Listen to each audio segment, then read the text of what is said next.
Bonjour camarades. Vous avez vu comment Donald Trump a changé ces dernières semaines. Il a promis de signer un accord et d'établir la paix. Et maintenant, il appelle la Russie un tigre de papier et envoie des sous-marins nucléaires près de ses côtes. Son ministre de la guerre dit à ses généraux « Nous nous préparons à la guerre et nous nous préparons à la victoire ». Donc, la stratégie de l'accord a échoué. C'est-à-dire la paix cynique et impérialiste entre les grandes puissances au détriment des peuples n'a pas fonctionné. Les contradictions sont trop grandes et voilà, nous nous retrouvons face à une guerre sans fin. Et les jeunes en Russie voient cela aussi. Pour eux, la guerre dure déjà depuis 43 mois. 250 à 300 000 personnes sont mortes et des centaines de milliers sont devenus handicapés. Les sondages montrent qu'en mois, les 3/4 de la population russe veulent des négociations immédiates et la fin du carnage. Au front, la fatigue est encore plus profonde. Les soldats sont épuisés, comme le montrent leurs journaux intimes, leurs lettres et les conversations qu'ils ont avec eux. Le nombre de déserteurs augmente.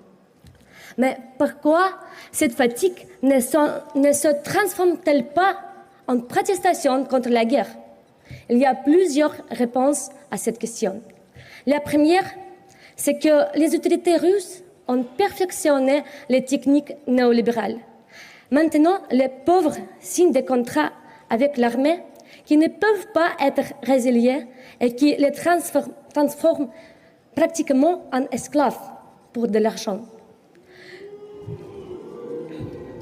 Pour la mort d'un soldat, sa famille reçoit plus que le salaire de toute une vie d'un ouvrier.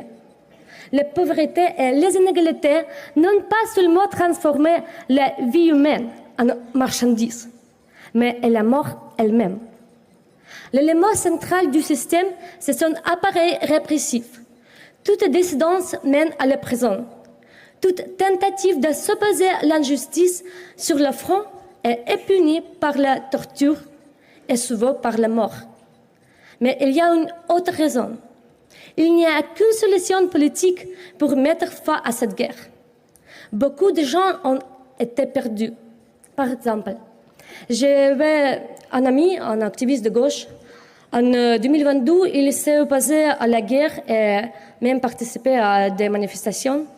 Quand ces manifestations ont été réprimées, il s'est découragé et a perdu tout espoir. Ni la gauche, ni les libéraux pacifistes n'ont pu lui dire comment mettre fin à la guerre. La plupart d'entre eux, au contraire, réclamaient une escalade. Et lui, comme des millions de Russes, il a décidé que le chemin le plus réaliste vers la paix, c'était une victoire de la Russie par les armes.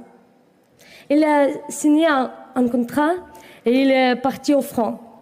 Et 6 mois plus tard, il était tué. Bien sûr, l'argent est le fondement de la machine militaire de Poutine. Mais sans espoir de paix, c'est-à-dire de vie, même l'argent ne fonctionne pas. Finalement, tous les espoirs se sont tournés vers Trump et son deal avec Poutine. N'importe laquelle, pourvu qu'on finisse avec ce cauchemar. Aujourd'hui, cet espoir s'est évanoui. La principale leçon de ces 43 mois d'horreur, c'est que le régime actuel est incompatible avec la paix. Lorsque mes camarades... Merci.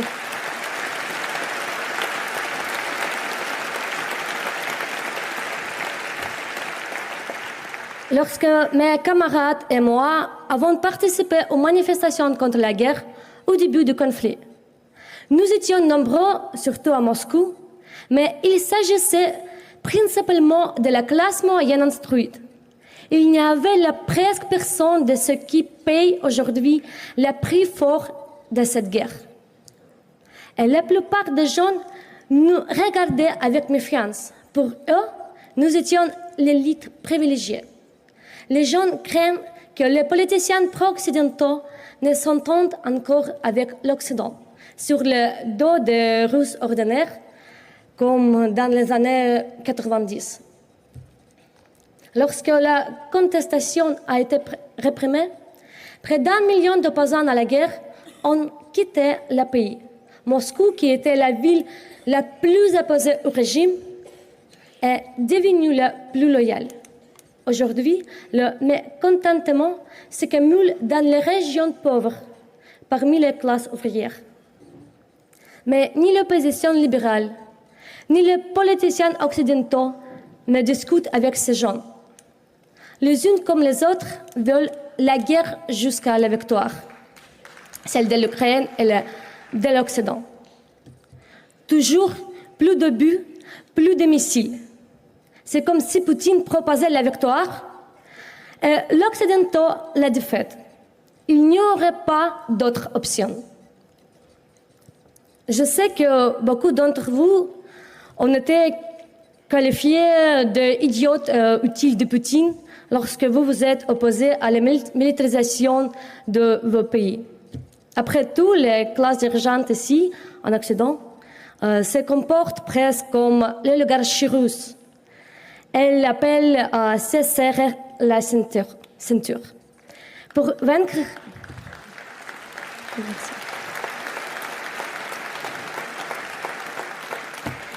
Pour vaincre l'ennemi extérieur.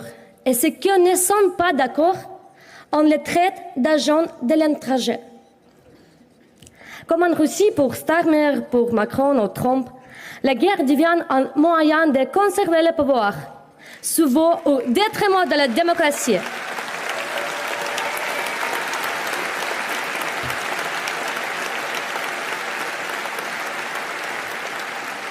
Mais Poutine ne craint pas une défaite militaire.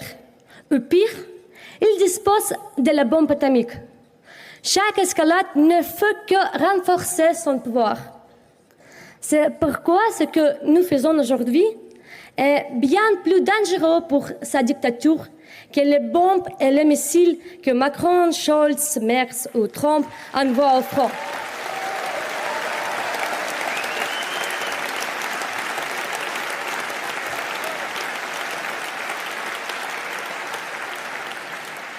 Nous voulons offrir à notre peuple ce que leurs dirigeants leur refusent, la paix. C'est la question essentielle, non pas la victoire, mais précisément la paix, la fin du carnage. Et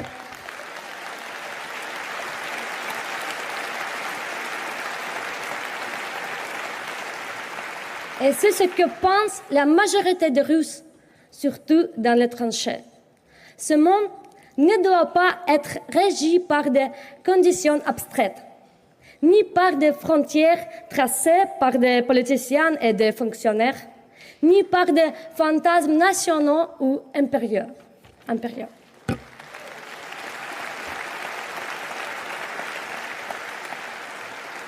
Ce doit être un monde fondé sur la volonté des gens eux-mêmes, sur leur autodétermination.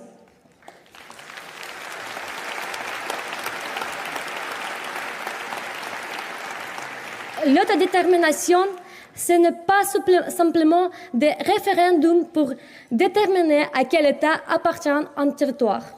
L'autodétermination, c'est le retour du destin collectif entre les mains des peuples eux-mêmes.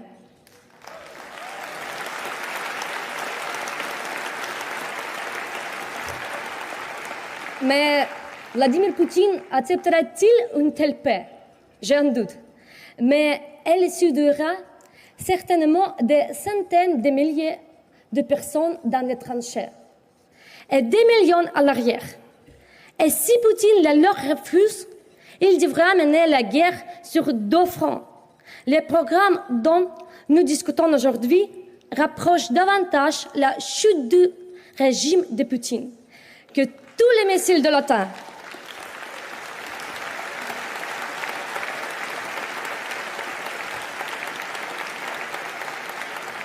Mais c'est impossible de proposer une plateforme anti-guerre démocratique au fort depuis l'intérieur de la Russie.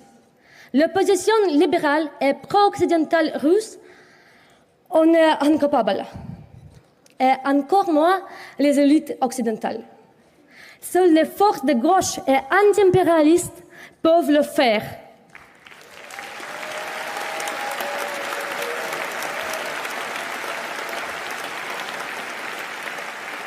Et c'est pourquoi je propose de créer un groupe de travail qui se chargera d'établir cette plateforme. D'ici la prochaine rencontre, nous pouvons et nous devons mettre nos paroles en acte. Par exemple, pour nous, les Russes, il y a une date particulière, le 19 janvier, jour de commémoration des antifascistes assassinés et des victimes de répression politique. Aujourd'hui, les principales victimes des répressions, ce sont les déserteurs. Et je voudrais dire avec fierté que l'un des déserteurs russes a rejoint notre coalition russo-ukrainienne. Il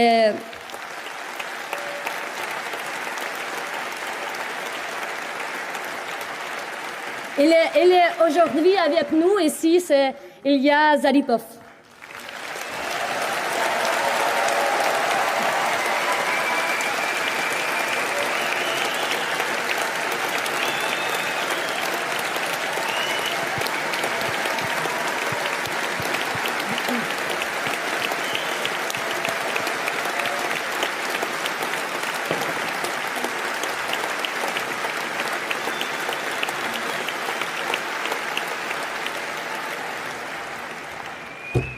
Le 19 janvier, nous pourrions faire de cette journée une journée de solidarité avec les déserteurs et les opposants à la guerre, victimes de répression. La solidarité avec eux serait une contribution concrète à l'événement de changement en Russie. Seuls ces changements seront porteurs d'une paix véritable. Merci beaucoup.